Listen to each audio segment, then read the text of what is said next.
Good morning, children. In the previous session, we tried to understand about the moderates and even the Swadeshi movement in detail, and the establishment of a Indian chemical factory in Bengal, that is PC Ray Chemical Works. Because of Swadeshi movement, the Indian industries have received the impetus what we have learnt in the previous class. Today, let us learn about the Extremists Period. This is a period where the Congress started showing some change from the prayer, petition and protest to revolting against the Britishers. So in the next Congress session, it was in 1905, the extremist leaders like Bala Gangadhar Tilak and Bipin Chandrapal and Lala Lajpat Rai. These people were in favor of extending of the movement to the rest of the India. The movement, Swadeshi movement, not only got concentrated in Bengal region, but they wanted to extend the same thing towards the entire country. There was a demand for full-fledged freedom, which they call it as a Swaraj. Full freedom is called as Swaraj. And Bala Gangadhar Tilak gave a famous slogan during this period that Swaraj is my birthright. Who gave this? Bala Gangadhar Tilak. Bala Gangadhar Tilak. Tilak gave the slogan that Swaraj is my birthright. This is a famous slogan which motivated many people to join into the Indian national movement.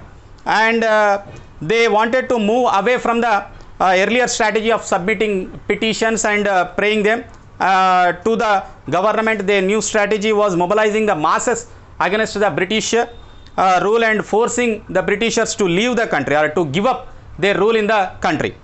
They called the earlier strategy as a begging of alms, mendicancy, begging of alms. But please do it, sir, please do it, sir, begging.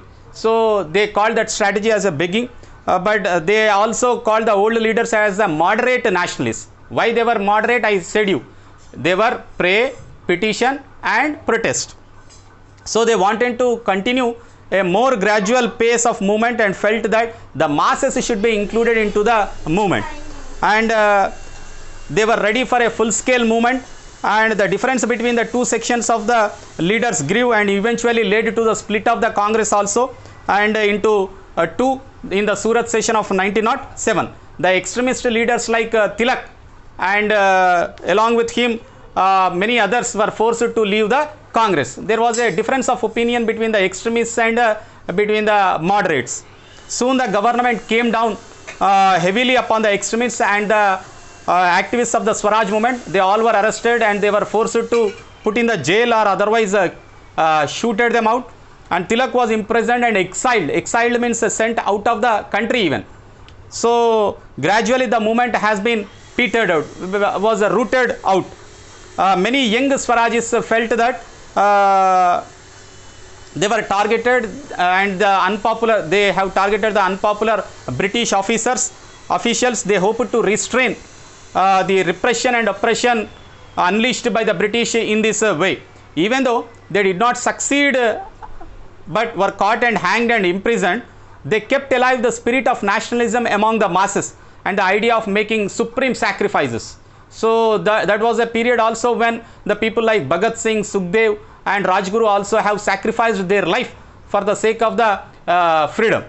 The national movement revived again in 1915 when Tilak came back from his exile and joined hands with the Home Rule movement founder Annie Besant.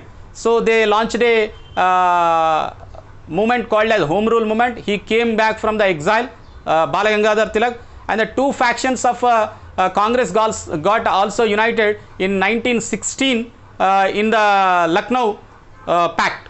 In a Lucknow session, in Surat session they got divided in 1907, and in the Lucknow Pact they both got united. And coming to the First World War, which has taken place between 1914 to 1918, the First World War broke out in 1914. As you all know that Britain, France, Russia were on one side and Germany and its allies were on the other side. It lasted nearly for 5 years till Germany was finally defeated by the Britain. So this caused unprecedented human suffering and even destruction. Wars never bring prosperity, as you all know that. Wars will always cause the destruction and they pose a great danger to the human survival. So as the war ended, an era of revolutions started in Europe, and a socialist revolution took place in Russia, as you all know that, and in which the peasants, workers, all of them got united. So in the next class, children, we shall learn more about this World War I. Thank you.